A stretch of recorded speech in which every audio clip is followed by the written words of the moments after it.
밀레니얼 말고 젠지가 있었는데 그거는 안 했어요. 왜 안 했냐 하면 이분들의 확장에 대한 가능성이 지금도 열려있고 그 다음에 젠지 분들은 젠지란 말을 싫어합니다. 그러니까 우리를 묶지 말라고 그래요. 그렇기 때문에 밀레니얼까지는 합의가 되었고 그 다음에 우리 오디언스들도 그분들이 많아서 한 거였고요. 이제 그분들과 현재 상태에서 공존하지만 대결 구도로 가고 있는 분들을 설명한 거였어요. 그래서 그분들에 대한 이해에 대한 것들을 얘기한 거죠. 중요한 키워드는 재사회화입니다. 네, 이 얘기를 던져보도록 했죠. 먼저 MZ세대는 일단 이 단어를 싫어하고요. 그분들은 삶의 가치를 소비로 표현한다면 여전히 X세대와 베이비부모는 인구의 50% 가까이 차지하게 되면서 한국 사회에서 이들은 여전히 소비 중심축으로 자리해볼 텐데 그들의 소비는 어떤 욕망을 통해서 행해지게 될까요? 더불어 그들을 각각의 시장에서 소비 영역을 끌어들인 경쟁이 치열할 텐데 기업은 그들에게 어떤 셀링 포인트를 전달해야 될까요? 라는 부분이에요. 자, 이 부분은 사실상 MZ세대가 삶의 가치를 소비로 표현하는 부분들이 더 명징한 거에 비해서 그분들 이전 세대에 대해서라면 그 선명성에 대한 것들에 날이 좀 무딜 수도 있다라고 설명할 수 있을 것 같아요. 그 얘기는 어떤 거냐면 그 이전 사회가 소비 시대에 성장하지 않았기 때문에 대한 게 좀 있어요. 그 다음에 또 한 가지 뭐냐면 브랜드 이슈입니다. 그러니까 소비라는 게 브랜드가 있는 것과 없는 것으로 분할되어지죠. 근데 예전 세대에는 브랜드가 아예 없었어요. 거의. 물건이 있었죠. 그러니까 그래서 콩을 한 대박 사는 거였죠. 그러다가 그 콩의 품질을 내가 알 수가 없었어요. 이유는 생육 과정을 볼 수가 없었거든요. 예전에 뭐였냐면 옆집의 콩이었다고요. 내가 알았단 말이에요. 이제 모르니까 그만큼의 품질에 대한 부분들을 규정하는 게 브랜드였다가 그 브랜드의 확장이 더 커지면서 글로벌화 되니까 이제는 그것의 위용 자체가 생성되어지고 그러다 보니까 심볼릭하게 움직이다 보니 이렇게 된 겁니다. 그래서 브랜드라는 것이 나름의 이볼루션을 갖게 된 거예요. 지금은 이제 그것이 물질을 넘어서기 시작했죠. 왜냐하면 품질이 균등하게 이루어지는 게 여러분 아시는 것처럼 코스메스, 콜마, 세아상혁, 뭐 아니면 또 얘기했던 뭐 한세 이런 회사들이 멀티플 브랜드를 상당하게 되니까 자연스럽게 상승된 형태의 퀄리티와 글로벌화 되어 있는 부분들이 제품 차이가 좀 줄어드는 게 보여지게 됐고 그러다 보니까 그 이상의 것들을 얘기했던 게 아까 얘기했던 셀프 익스프레셔니즘으로 간 거예요. 그래서 이분들에 대한 부분들은 더 브랜드에 민감하고 상위 가치였던 이념에 대한 부분들이 포함된 브랜드의 소비가 더 많이 익숙해지면서 그만큼의 유용을 더 많이 느끼는 분들이 MZ세대였고 그전 분들은 그런 새로운 형태의 소비에 대해서 이제 접근성이 높아지고 있는 수준이다라는 얘기였어요. 그러다 보니까 이제 얘기하는 게 그런 얘기 많이 하시잖아요. 뭐 예전 어른들은 똑같아. 어차피 남대문에서 파는 거나 백화점 파는 물건이나 만드는 거는 창신동 장안평이고 레이블만 바꾼 거 이렇게 얘기하셨단 말이에요. 이제는 아니다. 그리고 이제 그 차이를 알고 계시기 시작했다. 브랜드에 대해서 들어오신다라는 얘기입니다. 그래서 이거는 과정이에요, 지금. 이분들도 브랜드로 들어오고 계세요. 그리고 소비를 이끌고 있는 젊은 세대가 그 이전 세대에게 브랜드 스토리를 전달하기 시작했어요. 그래가지고 지금 어떻게 움직이고 시작했냐면 뭐 어머니, 아버님의 물건을 아들, 따님이 골라주세요. 정보도 획득하고 본인이 알려드리고 더 나아가서 구매 단계에서의 굉장한 수준의 기회를 만듭니다. 직구요. 그 다음에 또 뭐 그야말로 뭐 이런 거 있죠. 정해져 있는 핫세일, 리미티드 이런 걸 하시기 때문에 그분들이 구매를 도와주세요. 그러면서 자연스럽게 이쪽에 확장되어지는 것이 보입니다. 그래서 이쪽은 지금처럼 계속하면 된다. 우리가 익스프레셔니즘으로 가게 되면 잉크가 번지는 것처럼 중심부가 퍼져나가면서 자연스럽게 바깥쪽으로도 가게 될 거다라는 쪽으로 얘기합니다. 요즘 보시면 나이가 드신 분들도 브랜드를 많이 쓰시죠. 많이 쓰세요, 이제. 예전보다 훨씬 더 많이 쓰십니다. 사회초년생으로 하는 생각입니다. 예전에 비해서 직업적으로 진출할 수 있는 것이 많아지고 과거에 비해서 삶의 목표가 다양해지어 갔습니다. 하지만 오히려 무엇이 옳은 길인가, 좋은 길인가에 대한 생각은 막막해진 것 같아요. 어떤 선택 기준을 가져야 할까요? 양쪽의 두 분 중에서 한 분인 것으로 유추하죠. 제 대학원을 졸업하고 직업 얻을 때 2개 회사에 지원했고 둘 다 붙었거든요. 둘 다 뭐 들어가기 쉬웠어요. 저희 때는. 사람이 워낙 귀했으니까. 그러니까 산업은 성장, 공급은 제한. 그러니까 당연히 나오면 갔죠. 그랬었는데 선택을 어떻게 했냐면 그냥 좀 더 편했는데 이거였어요. 나중에 어떻게 될 거냐. 아무 생각도 없었는데 그냥 했어요. 뭐 대학원 때 전공한 거랑 연결돼 있었고 그냥 가지 뭐 이거였습니다. 어느 회사인지도 몰랐어요, 심지어. 그러다가 이제 들어가서 자각했죠. 이게 아닌가? 근데 모색했죠. 탐색. 그 다음에 연결된 네트워크를 통해서 그 다음 직장을 얻었어요. 그 다음부터는 이제 나름의 인연이죠. 다 아무 생각 없었어요. 그 다음에 제가 지금 하고 있는 일을 제가 했던 게 거의 30대 중반? 그때쯤에 이런 걸 해볼까? 라는 생각을 했었고 그것도 심지어 아무 생각 없다가 막 모색하다가 그 다음에 이제 이런 재밌는 일을 꽤 오랫동안 한 거죠. 제가 생각해보면 저는 아무 생각도 없었어요. 그래서 정말 존경합니다. 이 질문을. 대단하신 것 같아요, 진짜. 근데 이제 흥미로운 건 뭐냐면 이분은 훌륭한 분이죠. 근데 최근에 이런 얘기 하거든요. 10대들한테 물어봐요. 직업은 뭘로 할 건데? 뭐 키자냐, 막 이런 거. 그러면 그는 이제 10살 살았는데 그한테 나머지 100년의 직업을 물어본다. 심지어 100년 중에서 그 직업이 유효한 기간은 20, 30년도 안 될 것 같은데. 그냥 욕심이거든요. 그렇기 때문에 지금 필요한 건 뭐냐면 직업이 아니라 내가 어떤 삶을 살 것인가에 대한 모색인 것 같아요. 모색의 결과가 지금 나올 거냐? 지금 안 나오죠. 어떻게 나옵니까? 환경도 변화하고 나의 품도 커지고 생각도 연글 건데 중요한 건 모색의 어떤 태도를 가지는 거예요. 지금 모색해보고 더 나은 나를 꿈꿔보고 좀 더 모색해보고 더 성장하고 이 작업은 계속한다면 훌륭한 분이 더 돼 있겠죠, 지금보다. 하지만 중요한 거는 그때 방향성은 좀 중요한 것 같아요. 예를 들어서 나는 사람들과 함께 교류하는 일들에 대한 취미와 관심이 있다. 그럼 그거는 계속해서 추구해야겠죠. 나는 내 네이처가 교류를 힘들어해. 그리고 거기 따르는 스트레스가 너무 크기 때문에 나의 행복감이 저하된다 그러면 그쪽 방향은 위험한 거예요. 그래서 그런 부분들의 어떤 큰 줄거리와 작은 노력과 갱신하는 태도에 대한 것들은 해야 된다. 그렇지가 않고 처음부터 답을 내려는 행동은 불가능한 것이 답이 나오면 문제가 아니다, 그거는. 답이 있는 건 남들이 했겠죠. 그렇기 때문에 그거는 근본적으로 안 되는 걸 원하고 있는 거다라는 생각은 변함이 없습니다. 그래서 전체를 보면 참 부럽다. 어떻게 이런 생각을 먼저 했을까. 그리고 저는 진짜 아무 생각도 없었구나. 이런 생각을 좀 반성하게 됐네요. 근데 제가 질문했는데 저는 부사장님께 항상 우리 세대의 목표는 막 임원이 되고 이런 식으로 정해져 있는 게 아니라 다양한 길이 있다라고 항상 말씀드렸었는데요. 근데 그래도 뭔가 놓치지 말아야 할 기준이나 가치 같은 건 있다고 생각했어요. 네. 그래서 부사장님도 그런 게 있으신지가 궁금했어요. 네. 이쪽 배운 건데요. 제가 데이터와 여러 좋은 분들과의 토론을 통해서 알게 된 건 상호 존중, 그 다음에 또 공동체에 대한 배려, 각자의 기여가 좀 더 올바른 삶으로 이끌거나 사회를 만드는 데 필요한 것에 대한 준칙, 이런 것들은 그야말로 순리이자 당위, 이건 무조건 있어요. 그거는 당연히 가져야 됩니다. 그거를 보통은 한국 사회가 생존이 너무 힘들다 보니까 승자독식 내지는 내가 하고 있는 것에 대한 것 제로섬 이렇게 생각하는데 그거는 올바르지 않아요. 서스테너블하지 않고 거기 따르는 폐해가 전체의 행복감을 저하하기 때문에 기본적인 형태의 어떤 공동체를 위한 준칙은 기본으로 있는 거예요. 그거는 반드시 가져야 됩니다. 훌륭하세요. 네. 예전에 대학생한테 받았던 질문 중에 하나가 있었는데요.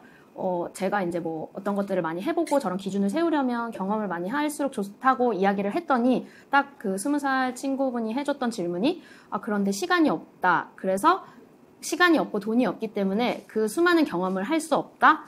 하나만 책을 다 읽어보라고 하는데 어떤 책을 읽을지 정해줬으면 좋겠다. 그 기준이 없다라고 표현을 하더라고요. 그때 되게 좀 막막했어요. 왜냐면 경험을 많이 해봐야 어떤 책을 내가 좋아하고 아니면 지금 뭘 읽을지가 정해질 텐데 그럼에도 불구하고 시간과 돈이 없기 때문에 그러니까 어떤 것부터 봐야 될까요? 라고 질문을 했는데 만약에 그 부사장님이 그 질문을 받으셨다면 어떻게 답변을 해주셨을지 궁금해요. 일단 답은 별개다 영감을 보라고 합니다. 1번이고요. 그게 출발이면 그 책을 사람이 본 책을 보라고 그래요. 이렇게 얘기하죠. 제가 쓴 책을 보세요. 라는 얘기는 통하지 않습니다. 그거는 일단 공정하지 않잖아요. 믿지도 않을 거고. 이렇게 얘기해요. 제가 쓴 책을 본 사람이 본 책을 보세요. 이렇게 얘기해요. 컬래버레이티브 필터링이거든요. 그러면 이제 사고의 체계를 내가 모사하거나 같이 탐색할 수 있으니까. 근데 앞에 있는 말씀 중에서 시간이 없어요. 이 얘기는 좀 어려운 얘기예요. 그 두 가지의 답이 있는 게 첫 번째로 환경이 척박해서 시간이 없다. 사실이거든요. 그러니까 이런 얘기예요. 자기의 어떤 경험을 쌓아서 그걸 기반 성장하세요 그랬더니 저 알바해야 되는데 지금 생계가 어려운데 어떻게 해요? 이게 이제 메리토크라시 얘기로 갑니다. 그러니까 우리 사회가 그렇게 힘든 분들에게 여유를 제공하여서 탐색의 기회를 줘야 되는데 그걸 못 주면 사회에 문제가 있는 거예요. 그러니까 우리가 같이 풀어야 될 문제예요. 그게 아니라 이런 분이 계시죠. 나는 환경이 되는데 해야 될 스펙이 많아요. 공모전, 봉사활동 100만 개를 해야 되기 때문에 그거 다 하면 시간이 없어요. 이게 무슨 얘기냐면 지향점 없이 스펙을 쌓고 있는 거예요.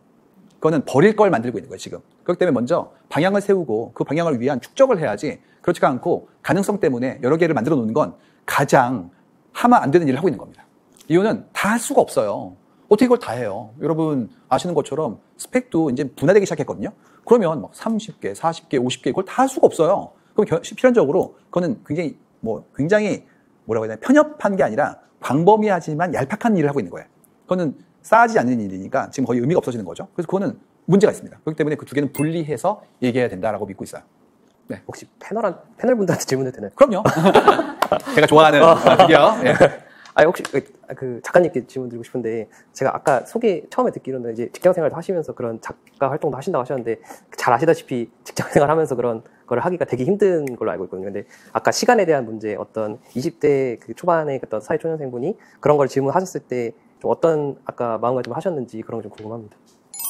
저 개인적으로는 마케팅을 너무 잘하고 싶어서 사실 막 사이드로 뭐 책을 쓰고 싶다, 작가가 되고 싶다라고 해서 시작한 건 아니었고, 그 마케팅을 잘하려면 카피도 잘 써야 되고 글을 잘 써야 되는데 직장인으로서도 글을 잘 써야 되잖아요. 그래서 글을 잘 써야 되기 때문에 글 쓰는 연습을 하고 장문 쓰는 연습을 친구들이랑 일주일에 한 번씩 하면서 이제 글을 쌓아갔고요. 그렇게 쌓아가다 보니까 그게 이제 출판의 기회로 연락도 오고, 저도 아까 말씀하셨던 것처럼 그런 발신의 역할을 되게 자주 했거든요. SNS에 제가 쓴 글에 대해서 계속 올렸어요, 공개로. 그러다 보니까 그거에 공감하는 사람들 덕분에 출판의 기회로 이어졌는데, 친구들이랑 여전히 이제 글 쓸 시간을 확보할 때 하는 것 중에 하나는 시간의 구조조정이라는 저희가 이야기를 하거든요. 하루 중 나의 시간을 다 써봐요. 아침부터 저녁, 그러니까 밤까지 어떤 시간을 내가 어떻게 쓰고 있는지 시간 단위로 다 쓴 다음에 그 제가 글 쓸 시간을 확보하기 위해서는 어떤 것들을 줄여야 좀 구조 조정이 가능한지 아예 눈에 보이게 좀 조정을 해서, 그 조정을 할 수 없을 땐 잠을 조정할 수 있잖아요. 그렇게 해서 좀 했던 편이에요. 네, 감사합니다. 말씀을 들으면 용기가 나잖아요. 그러니까 프라이어리티 이슈예요. 내 삶에서 생업이, 직장이 소중하잖아요. 나도 모르게 올인하는 거예요. 그리고 그거를 다른 일을 하면 죄책감이 드는 게 예전 방식의 멘탈 모델이었거든요. 그러면 아무것도 못해요. 그렇기 때문에 뭐라고 먼저 해야 되냐면 건전한 긴장관계를 유지해야 돼요. 회사가 나한테 이만큼의 책무와 그다음에 규칙을 요구했구나. 그럼 지키는 거예요. 그 이상은 잠깐. 내가 그만큼의 기여를 한 것이 충분히 환금되어지고 그 이상의 효과를 보았는데 그 이상을 하는 것은 어떤 의미가 있지에 대한 걸 고민해 보는 거예요. 그 일 자체에 내가 열정이 넘치고 그걸 통해서 내 커리어를 만든다면 해야 돼요. 그건 내 일이니까. 그렇지 않다면 세웁니다. 그러니까 짝사랑을 하면 안 돼요. 그만큼의 긴장 관계를 유지하려고 그러면 내가 먼저 추구하는 바를 먼저 세우고 들어가야 돼요. 내 삶에 어떤 부분이 소중한지를 놓고 그 태스크를 만들어 나가는 겁니다. 제가 봤던 많은 직장인분들 중에서 가장 힘들어하는 분들이 어떤 분들이냐면 지금 하는 일이 중요한데 더 큰 열망이 있는 분들이에요. 특징이 뭐냐면 꼭 관두고 하겠다고 해요. 할 때 할 수도 있는데 왜 관두고 하지? 그랬더니 본인은 두 가지 집중을 못한다는 거죠. 나와서 집중이 안 돼요. 쉽지 않습니다. 병행해보는 거를 한번 가볍게 해보시는 것도 강연 들으시는 분들은 좀 도움이 될 수 있을 것 같다는 생각이 들고요. 제가 쓴 방법은 뭐냐면 좀 비슷한데 좀 다르게 했던 거는, 저는 조직이 아주 큰 조직은 아니니까 저희가 하는 일을 제가 하고 싶어하는 일로 드라이빙 했어요. 데이터가 쌓였는데 쌓인 데이터를 어떻게 쓸까요? 했을 때 이거를 사람들의 생각을 읽는 쪽으로 가면 부가치가 커지죠. 그쪽으로 드라이빙 한 거예요. 그래서 연구와 제 취향과 취미와 그다음에 산업에 대한 부분들을 결합시켜서 풀어나갔거든요. 근데 이거는 쉽진 않아요. 동료가 그거를 기다려줄 수 있어야 되고 그만큼의 끈기를 요구할 수 있는 환경을 만들어야 되기 때문에 그거는 사실 큰 조직에서는 쉽진 않습니다. 그래서 방법은 여러 가지다. 어쨌든지 간에 주도는 내가 한다는 부분들을 좀 고민해 보시는 게 필요할 수 있을 것 같아요. 함께 생각해 본 질문 중에서 낀 세대가 공감합니다. 올드 밀레니얼, YG, N, X세대 R로 취급받다가 난데없이 젠G와 한 통으로 겪게 된 세대이에요. 이해가 안 가면서도 부모님 떠올리며 공감을 끌어올리곤 했고, 배우자가 생기면 대입된 상황에서 성에 대한 공감을 또 끌어냈습니다. 키우면 20대 신입사원이 내 자식의 12년 뒤로 바라보게 되면서 공감해보게 되죠. 그런데 비혼 출산 시민들은 어떠한 방법으로 자신과 다른 세대의 공동체 공감을 하게 될까요? 고민이 필요한 부분일까요? 답을 찾게 될까요? 선진국에서 어떻게 될까요?에 대한 부분들을 말씀해 주셨어요. 일단 공감력 왕짱 너무 좋은 분이에요. 왜냐면 보통 타자화시키지 않고 같이 생각하는 거니까 일단 태도와 거기에 따르는 어떤 공유 내지는 새로운 형태의 공동체로서의 생활에 준비가 되신 분이죠. 근데 이제 걱정은 어떤 거냐면 우리 사회가 단절되었을 때 어떻게 될 거냐에 대한 걱정을 좀 하신 것 같아요. 이거를 겪은 나라가 많지 않죠. 보통 이제 북미 선진국 같은 경우에는 출생률이 안정적으로 이제 이렇게 가기 시작했어요. 그래서 전체의 트리가 이래요. 신흥 개발국은 이렇고, 그 다음에 우리 같은 경우는 좀 이렇게 되고 있죠. 그래서 몇 개 동아시아 국가들이 좀 이런 상태로 가서 걱정을 하게 되고 있는데 새로운 규칙을 찾겠죠. 어떻게 되든지. 그게 아니면 사회 존속이 어렵죠. 그렇기 때문에 뭐 로봇을 통하건 이민을 받건 어떤 방식이든지 이걸 찾아나갈 거라고 생각을 하고요. 그거 아니고 그 공감에 대한 부분들은 다름에 대한 인식이거든요. 근데 이건 어떤 거냐면 상대의 다름을 내가 틀림이 아니로 인정하는 상태가 요구되는 거예요. 아, 그는 파란색 머리구나. 그러네. 그는 빨간색이네. 그러네. 그는 머리를 묶었구나. 그렇구나. 그럼 되는 거예요. 근데 그렇지 않고 왜 우리 회사에 들어왔으면 머리를 묶으면 이런 식으로 하는 순간부터 문제가 되는 거거든요. 그래서 이거는 다양성에 대한 우리의 포용성과 연결돼 있어요. 근데 이거를 이미 겪은 국가들이 많죠. 예를 들어서 민족주의 국가가 아닌 경우들, 뭐 다민족이 모여서 만들었던, 아니면 연방제인 경우들, 이런 부분들, 또 제국 같은 경우, 이런 경우는 이미 익숙하거든요. 근데 우리가 지금까지 그런 부분의 경험이 굉장히 어려웠던 거예요. 여기다 아까 말씀드린 것처럼 사회 분화와 소득과 산업 구조의 변화가 빨라지면서 예전처럼 집단주의로서의 생산이 아닌 것으로 했기 때문에 더 문제가 된 거였고, 여기에 우리가 살고 있는 가족과의 관계가, 한국은 상호부조가 있었거든요. 효도 시스템도 상호부조예요. 이게 이제 Y이 되면 생기는 새로운 형태의 규칙의 정의에 대한 것들이 연결되기 시작하는 거예요. 그래서 지금 어떻게 보셔야 되냐면 다 그럴 수 있구나라는 관용이 필요해요. 예전 같았으면 부모님은 저도 요즘 그래요. 친구 만나면 오래된 친구 같은 경우에는 처음 여쭤보시는 게 그거예요. 본인 건강하셔? 얘기 들으면 먹먹해지죠. 이유가 건강이 나이가 들면 조금씩 안 좋아지시잖아요. 그래서 예전 같았으면 모셔야지. 요즘은 그게 아니라 건강을 유지하기 위한 뭐 보조기구나 아니면 또 건강보조식품이나 아니면 또 여러 가지 의료기관과 연계 같은 걸로 가고 있잖아요. 근데 예전에 어르신들 오셔가지고 안 모시면 어떡해 라고 하면 다 불편해지는 거죠. 그런 얘기예요. 그래서 예전의 방식이 새롭게 정의되었을 때 새로운 방식에 대한 수용이 더 너그러워지면 해결될 문제다. 이거를 예전 방식으로 반드시 공고히 하기를 바라는 형태의 생각은 낭만주의적이지만 옳지 않다라는 걸 설명할 수 있을 것 같습니다. 여러분 이거를 배우시면 내 삶이 좀 편해집니다. 안 그러면 죄책감을 안고 살아요. 계속. 부모님 찾아뵈야 되는데. 물론 그렇죠. 근데 그것을 의무로 가지게 되는 것과 내가 생각할 수 있는 삶의 여유를 갖는 것은 다른 차원의 얘기인데 지금까지 그거를 너무나 많이 프레셔를 받아온 거다라고 설명할 수 있을 것 같아요. 위아래가 없는 것이 좋다고 하셨는데요. 평등한 것이 업무의 지시와 수행에 있어서 부정적인 결과를 만든다는 시각도 있는 것 같습니다. 평등이 조직에서는 어떤 모습으로 적용돼야 업무의 생산성을 높일 수 있을까요? 타운홀 미팅을 통해 구성원들의 의견을 직급 관계없이 잘 듣는 것이 현재까지 시도된 가장 좋은 모습일지 궁금합니다.